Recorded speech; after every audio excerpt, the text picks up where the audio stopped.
तो welcome back to apt academy. आज हम बात करने वाले हैं कुछ और बहुत ही इंपॉर्टेंट टॉपिक MMPC 006। आज अभी हम बात करेंगे मार्केट सेगमेंटेशन। मार्केट सेगमेंटेशन का मतलब होता है मार्केट को, एक बड़े से मार्केट को छोटे छोटे हिस्सों में डिवाइड करना, ताकि जो हम अपने टारगेट ऑडियंस है उनको आसानी से इन्फ्लुएंस कर पाए। जैसे कि अगर कंपनी है, अगर वो लिपस्टिक बना रही है और वो अपना एड चलाएं पूरे बड़े मार्केट में, तो क्या होगा? क्या उसकी जरूरत है? क्या लड़के लिपस्टिक यूज करेंगे? नहीं। तो उनका टारगेट ऑडियंस क्या है? गर्ल्स।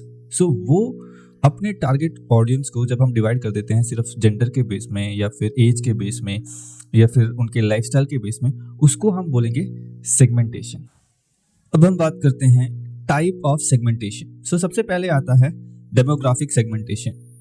ये age, gender, income, education, occupation जैसे फीचर्स की बेस पे होता है। ओके जैसे जो टॉय बनाती हैं वो बच्चों के लिए, Olay cream women's age 40+, Mercedes Benz जो टारगेट करती है सिर्फ इनकम जिनका हाई होता है उन लोगों को, स्कूल बैग जो सिर्फ टारगेट करता है स्टूडेंट्स के लिए।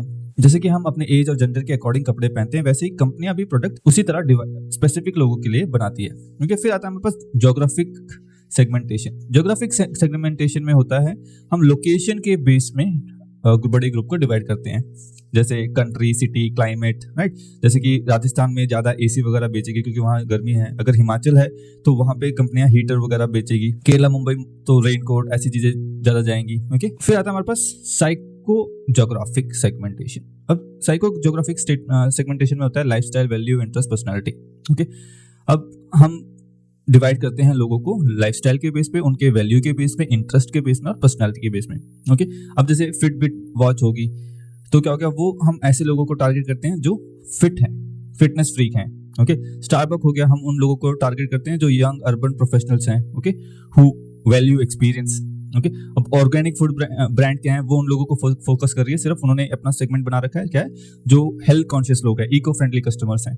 अब जो लग्जरी कार के ऐड है वो सिर्फ उन लोगों को दिखाया जाएगा जो वैल्यू करते हैं क्लास और स्टेटस को। ओके फिर हम डिवाइड करते हैं बिहेवियर सेगमेंटेशन, राइट। सो बिहेवियर सेगमेंटेशन होता है जब हम लोगों के परचेसिंग बिहेवियर के हिसाब से डिवाइड करते हैं कि बंदा लॉयल बायर है या ओकेशनल बेस्ड है। ओके अब जैसे कैडबरी है, दिवाली स्पेशल कैंपेन करती है, जोमेटो है, रेगुलर यूजर्स को कूपन देती है। ये क्या है, लोगों के बिहेवियर के हिसाब से हम सेगमेंट बनाते हैं। अब इसके सेगमेंटेशन के अब बेनिफिट क्या है? एक है फोकस मार्केटिंग, सही कस्टमर तक सही मैसेज, कॉस्ट इफेक्टिव, हर जगह ऐड नहीं देना पड़ता, पैसा बचता है। जो हमारा टारगेट ऑडियंस है हम सिर्फ उन्हीं को ऐड देते हैं। बेटर सेल्स, कस्टमर को लगता है प्रोडक्ट उसके लिए ही बना है तो क्या वो लोग खरीदते हैं। ब्रांड लॉयल्टी, कस्टमाइज प्रोडक्ट्स से कस्टमर हैप्पी और लॉयल बन जाता है। फिर इनोवेशन, कंपनी वही प्रोडक्ट बनाता है जो मार्केट में चाहिए। अब इसकी जो लिमिटेशन है, एक तो टाइम कंज्यूमिंग है, क्योंकि अगर हमें सेगमेंट बनाने तो डाटा कलेक्ट करना पड़ेगा, उस चीज में टाइम लग सकता है। एक्सपेंसिव हो सकता है क्योंकि रिसर्च वगैरह में काफी पैसा खर्च आता है। और रॉन्ग सेगमेंटेशन, अगर तुम अपने ऑडियंस सही से नहीं पहचान पाए तो तुम्हारे सारे एफर्ट्स वेस्ट हो जाएंगे। हम बात करते हैं STP स्ट्रेटेजी की। STP stand for segmentation, targeting and positioning. Segmentation जैसे कि हमने बात किया, dividing the market into different जो एक बड़ा मार्केट है उसको हमने छोटे छोटे हिस्सों में डिवाइड कर दिया, जेंडर के बेस पे, उनके बिहेवियर के बेस पे, उनके हैबिट्स के बेस पे। ओके फिर आता है हमारे पास टारगेटिंग। अब जो हमने ये डिवाइड किया है उसमें से हम एक स्पेसिफिक ऑडियंस चूज करते हैं कि किसको हम अपना प्रोडक्ट बेचने वाले हैं, हमारा टारगेट कौन होने वाला है। अब जब हमने मार्केट को डिवाइड कर लिया और हमने चूज कर लिया कि हम कौन से मार्केट को टारगेट करने वाला है, उसके बाद होता है positioning, creating N unique image of the product in customers mind. Okay अब जैसे अगर हमने चूज किया स्कूल बैग्स बच्चों के लिए, राइट, सो हमने बच्चों के लिए डिसाइड किया कि हम स्कूल बैग बेचेंगे। अब कई सारी कंपनियां स्कूल बैग बेच रही हैं, तो हम अपने प्रोडक्ट को कैसे किसी के माइंड में बिठाएंगे कि वो फिक्स हो जाए। ओके कि जब भी वो बैग के बारे में सोचे हमारा प्रोडक्ट उनके पास आए, उसको हम बोलेंगे पोजीशनिंग। सो ये एक स्ट्रेटजी होती है जो कंपनी यूज करती है to focus on most profitable customer segments. Okay और उनके लिए कस्टमाइज मार्केटिंग मैसेज बना सके और एक स्ट्रॉन्ग ब्रांड आइडेंटिटी बना सके।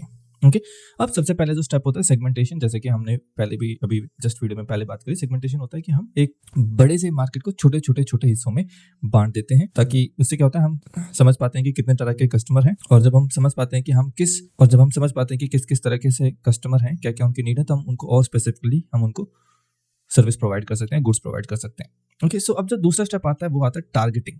ओके टारगेटिंग आता है कि choosing the right segment. Okay अब हमने सेगमेंट तो बना लिया कि एज के बेस पे, जेंडर के बेस पे, हैबिट्स के बेस में, सबके बेस पे हमने सेगमेंट बना लिया है, अब हमारा जो अगला टारगेट काम है वो है targeting process, right, selecting one और मोर मार्केट सेगमेंट। अब हमने फैसला करना है कि हमने जो सेगमेंट बनाया है उसमें से हम किस सेगमेंट पे फोकस करने वाले हैं, ताकि हम उस हिसाब से अपनी मार्केटिंग एफर्ट्स डाल सकें, ताकि हमारे पास सबसे ज्यादा रिस्पॉन्स आए। क्यों जरूरी है टारगेटिंग? एक तो जो है हम चूज कर पाते हैं most profitable and suitable customer. Okay, so हम चूज कर पाते हैं कि कौन से कस्टमर को हम अगर टारगेट करेंगे तो हम पास सबसे ज्यादा प्रॉफिट होगा।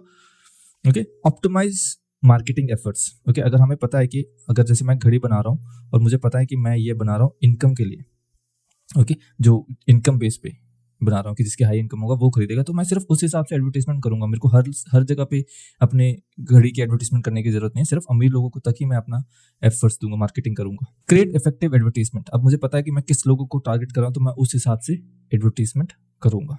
जैसे कि अगर मैंने कोई चीज बनाई है, अगर मैंने बच्चों का प्रोडक्ट बनाया है, तो अगर मैं न्यूज चैनल में उसको एडवर्टाइज करूंगा तो मेरे पास कोई नहीं आएगा। तो क्या मुझे पता है कि एडवर्टीजमेंट बननी चाहिए, वो किस टाइम पे आनी चाहिए, जिस टाइम पे बच्चे टीवी देखते हैं, और कहाँ आनी चाहिए, जो चैनल बच्चे देखते हैं। तो अगर मेरे पास ग्रुप स्पेसिफिक है, मैं किसके लिए कर रहा हूँ, तो मैं ये एडवर्टीजमेंट अच्छे से प्लेस कर पाऊंगा। Improve customer satisfaction. अब अगर मैंने एक छोटा सा, मैंने सिर्फ बच्चों के लिए प्रोडक्ट बना रहा हूँ, तो क्या मैं उनको समझूंगा और मैं देखूंगा कि उनकी क्या नीड है। अगर वो मैं बैग बना रहा हूँ तो मैं देखूंगा बच्चों को बैग में क्या क्या चाहिए, क्या क्या उनकी प्रॉब्लम आती है, और उस हिसाब से मैं इनोवेशन करूंगा ताकि बच्चे मेरे प्रोडक्ट खरीदें। सो अब जो टारगेटिंग स्ट्रेटजीज होती हैं, जो 4 मेन तरीके की टारगेटिंग होती है। एक होता है अनडिफरेंशिएटेड टारगेटिंग।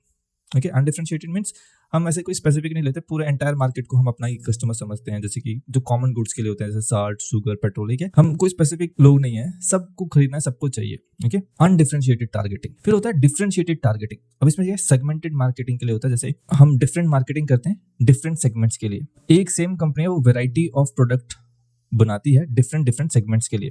ठीक है, जैसे हिंदुस्तान लीवर हो गया, उसने क्या, अब वो बना साबुन रही है, ठीक है, पर उसने क्या सेगमेंट कर रखे हैं कि जो डव है वो सिर्फ डव की एडवर्टीजमेंट हम ऐसे देंगे कि वो सिर्फ प्रीमियम प्रोडक्ट है, प्रीमियम स्किन केयर लवर के लिए ही हम उसे प्रमोट करेंगे। ओके, लाइफ बॉय है, जो लोग जर्म्स वगैरह हैं, उन जो उससे ज्यादा फर्क पड़ता है उन लोगों के लिए देते हैं। लक्स वो टारगेट करते हैं जो ज्यादा इनटू ब्यूटी और फ्रेग्रेंस है। ओके, सो क्या उन्होंने बना वो साबुन ही रहे हैं, पर अलग अलग प्रोडक्ट अलग अलग सेगमेंट्स के लिए बना रहे हैं, तो वो स्पेसिफिक ऐड देते हैं। ठीक है, अब जैसे डव की ऐड, वो डव की ऐड में वो ये नहीं दिखाएंगे कि बैक्टीरिया से बचा रहा है, स्किन केयर दिखाएंगे, प्रीमियम दिखाएंगे, और लाइफ बॉयज में वो दिखाएंगे कि जर्म प्रोटेक्शन है, बच्चा खेल रहा है, जर्म आ रहे हैं। So same product but segment के हिसाब से वो अपनी मार्केटिंग स्ट्रेटेजीज बनाएंगे। फिर आता है हमारे पास कॉन्सेंट्रेटेड टारगेटिंग। इसमें क्या है, अब एक सेगमेंट में भी एक स्पेसिफिक चीज को हम टारगेट करते हैं। जैसे अब अगर इनकम की बात करें तो हम सारे इनकम को नहीं कवर करेंगे, सिर्फ एक स्पेसिफिक टारगेट रखेंगे। जैसे रोलेक्स है, वो सिर्फ लग्जरी प्रोडक्ट बना रहा है, ठीक है, लग्जरी वॉचेस बना रहा है, तो वो क्या इनकम पे टारगेट तो कर रहा है, उनका जो सेगमेंट वो फोकस कर रहे हैं इनकम पे कर रहे हैं वो, पर वो हर इनकम पे नहीं कर रहे, सिर्फ उन लोगों पे कर रहे हैं जो ज्यादा कमा रहे हैं। ओके, अब गोप्रो हो गया, वो स्पोर्ट्स लवर्स के लिए, सिर्फ स्पोर्ट्स लवर्स के लिए, राइट। सो वो अगर टारगेट एज ले रहा है तो भी वो हर एज में हर लोगों के लिए नहीं, सिर्फ एडवेंचर स्पोर्ट्स जो करते हैं उस एज के ग्रुप, उन लोगों के लिए बना रहा है। ओके, और शुगर कॉस्मेटिक हो गया, जो फोकस कर रहा है सिर्फ अर्बन वुमेन। सो अगर जैसे अर्बन वुमेन मतलब जो जॉब करती हैं उन पे ही फोकस करता है, तो वो एडवर्टाइजमेंट में यही सब दिखाएगा कि हाँ जॉब पे जा रहे हैं, सुंदर लग रहे हैं, राइट। सो ऐसे उसको बोलते हैं कॉन्सेंट्रेटिंग, जब कॉन्सेंट्रेटेड, राइट। जैसे अब हिंदुस्तान लीवर क्या है, वो कॉन्सेंट्रेटेड नहीं, वो हर, अब अगर वो साबुन पे फोकस करे तो वो हर लेवल के लिए साबुन बना रहा है, राइट। पर ये क्या है, एक स्पेसिफिक ऑडियंस के लिए तुम बनाओगे। ओके, फिर होता है माइक्रो मार्केटिंग, जो 1 to 1 या पर्सनलाइज्ड होती है। ओके, जैसे कि अमेज़न जो है तुम्हें पर्सनलाइज्ड ऐड दिखाता है। ओके, जैसे अगर तुम चेयर सर्च करे तो तुम्हारे रिकमेंडेशन में सिर्फ चेयर चेयर चेयर आएंगे। ओके, फेसबुक ऐड भी वैसे ही टारगेट करते हैं तुम्हारे इंटरेस्ट बेस पे। ओके, अगर तुम फिशिंग में इंटरेस्टेड हो या किसी से फिशिंग की बात करते हो तो उस रिलेटेड एड्स तुम्हें आने लगते हैं। फिर Nike by you, Nike by you क्या है, तुम्हें चांस देता है कि तुम अपना शू खुद बना सकते हो, खुद डिजाइन कर सकते हो। ओके, सो ये होता है टारगेटिंग। ओके, उसके बाद आता है हमारे पास positioning, creating an image in the mind. Okay, अब हमने क्या किया, पहले सेगमेंट बना लिए, डिवाइड कर लिया मार्केट को, फिर हम डिसाइड कर लिया कि हम कौन सी ऑडियंस को टारगेट करने वाले हैं। अब हम बात करते हैं कि हमें प्रोडक्ट पोजीशनिंग करनी है। अब जैसे कि हमने डिसाइड किया कि हम बनाने वाले हैं नूडल्स बच्चों के लिए, तो हमने सेगमेंट ले लिया, नूडल्स बनाने वाले हैं। तो अब हमने सेगमेंटेशन में डिवाइड किया कि हम क्या बना रहे हैं, बच्चों के लिए बनाने वाले हैं, मैगी बनाने वाले हैं। ओके, अब नूडल्स बनाने वाले, अब नूडल्स बहुत तरीके के हैं, डिफरेंट नूडल्स हैं। तो अब हम क्या करें कि जो हमारा प्रोडक्ट है वो स्टैंड आउट करे। ओके, क्या है उसके फीचर्स, तो हम उसके लिए कुछ यूनिक फीचर्स बनाने पड़ते हैं। जैसे कि अभी हम नूडल्स की बात करते हैं ना, मैगी दिमाग में आता है, क्यों? टेस्ट भी, हेल्थ भी। ओके, सो वो क्या प्रमोट करते हैं कि टेस्ट भी है और हेल्थी भी है। ओके, और 2 मिनट नूडल 2 मिनट में बन भी जाता है। तो क्या उन्होंने एक इमेज ऐसी बना दी कि हाँ भाई, मैगी जो है 2 मिनट में बन जाती है और टेस्टी भी और हेल्थी भी है, तो वो एक बेटर ऑप्शन है। ओके, सो इसी तरह से हर प्रोडक्ट अपना एक इमेज बनाना चाहता है लोगों के दिमाग में, ताकि वो यूनिक रहे और उसकी सेल्स ज़्यादा हो। उसको हम बोलते हैं पोजिशनिंग। सो हम इसका जो पर्पस होता है, to create brand identity, okay, to influence customers perception. So क्या, एक ब्रांड आइडेंटिटी बनाना और इफेक्ट करना लोगों के सोच को ही। Okay, to build competitive advantage. Okay, so जितने भी कंपटीशन में तुम्हारे लोग हैं, जितने अलग नूडल्स बना रहे लोग, उसमें तुम अलग से दिखो। Okay, and to ensure brand relevant, credibility and desirable. Okay, अब जो पोजिशनिंग की जो स्ट्रेटेजी टूल्स हैं वो है, सबसे पहले USP, unique selling point, right, one unique selling reason. तो जो तुम्हारा प्रोडक्ट है उसमें कुछ यूनिक होना चाहिए, जिससे कि तुम्हारा प्रोडक्ट ज़्यादा बिके। ठीक है, अब जैसे सारे टूथपेस्ट बना रहे हैं, ओके, सब काफ़ी सारे जो ब्रांड्स है वो टूथपेस्ट बना रहे हैं। अब क्या, लोग एक एक चीज़ पे फोकस करते हैं। कुछ बोलते हैं कि भाई हमारा टूथपेस्ट वाइटनिंग के लिए अच्छा है। ओके, सो जो कस्टमर हैं जिनको चाहिए वाइटनिंग, वो खरीदेंगे। अब कुछ बोलते हैं हमारे टूथपेस्ट में नमक है, इससे कैविटीज नहीं होती। तो तुम्हारा यूएसपी यूनिक सेलिंग पॉइंट है कि कैविटीज नहीं होंगी। ओके, अब कोई अब जैसे क्लोजअप है, वो कैविटी पे ज्यादा ध्यान नहीं देता, वो कहता है कि फ्रेश स्मेल आएगा। ओके, सो प्रोडक्ट सेम ही है, पर तुम अपने प्रोडक्ट को कुछ थोड़ा यूनिक बनाते हो ताकि कस्टमर के दिमाग में वो बैठ जाए। ओके, अब जैसे आप कोलगेट की बात करते हो तो तुम्हारे दिमाग में ये नहीं आता कि फ्रेशनेस ऑफ ब्रेथ नहीं आता, टीथ कैविटी प्रोटेक्शन आता है। पर अगर तुम क्लोजअप की बात करो तो क्या आता है दिमाग में? फ्रेश। क्यों? वो अपने एड में क्या दिखाते हैं कि वो बंदा मुंह खोल रहा है और उसमें से स्मेल जा रही है। ओके, तो वो होता है यूनिक सेलिंग पॉइंट, की तुम ऐसे अपने आप मार्केटिंग करते हो, ऐसी स्ट्रेटेजी बनाते हो कि जो कस्टमर है उसके दिमाग में वो आइडिया बैठ जाता है। ओके, फिर आता है हमारे पास पोजिशनिंग स्टेटमेंट टेम्पलेट। ये एक structure way of define positioning होता है, राइट। जैसे कि इसमें क्या होता है कि सीधा सीधा पता चलता है कि किसके लिए प्रोडक्ट है, प्रोडक्ट की कैटेगरी क्या है, उसके बेनिफिट क्या है, और ये डिफरेंट कैसे है तुम्हारे कॉम्पिटिटर से। ओके, सो जैसे कि अगर हम बात करें शुगर फ्री की, किसके लिए है? हेल्थ कॉन्शियस एडल्ट के लिए है। प्रोडक्ट क्या है? शुगर फ्री, स्वीटनर है। बेनिफिट क्या है? चीजों को मीठा बनाता है। ओके, अब ये डिफरेंट कैसे कॉम्पिटिटर से? Without compromising taste. ये एक वे होता है जिसमें जो तुम्हें हेल्प करता है अपने प्रोडक्ट को पोजीशन करने में। सो इन चीजों को तुम्हें फोकस करना पड़ता है कि किसके लिए प्रोडक्ट है, क्या प्रोडक्ट है, क्या इसके बेनिफिट है, और तुम्हारे कॉम्पिटिटर से ये कैसे अलग है। जब तुम ये चीजें अपने एडवर्टीजमेंट या मार्केटिंग में लाते हो तो तुम्हारी जो पोजीशनिंग सबसे बेस्ट होती है, तुम्हारा प्रोडक्ट अलग दिखता है। ओके, अब अगर हम सिंपल वे में समझने की कोशिश करें तो STP का एग्जांपल होता है नाइकी की। हम समझते हैं नाइकी जो ब्रांड है, सो इसमें सेगमेंटेशन क्या है कि उन्होंने डिवाइड किया एज और लाइफस्टाइल के बेस पे। तो उन्होंने डिसाइड किया कि भाई हम जो है एज और लाइफस्टाइल लेंगे, और एथलीट, फिटनेस पीपल और कैजुअल वेयर्स के लिए हम ब्रांड बनाएंगे। अब उन्होंने टारगेट किया नाइकी ने टारगेट किया एज में भी उन्होंने कौन सा एज लिया? एक्टिव यंग अडल्ट लिया, जिनकी लाइफस्टाइल, जिनको इंटरेस्ट था स्पोर्ट्स में, परफॉर्मेंस में और स्टाइल में।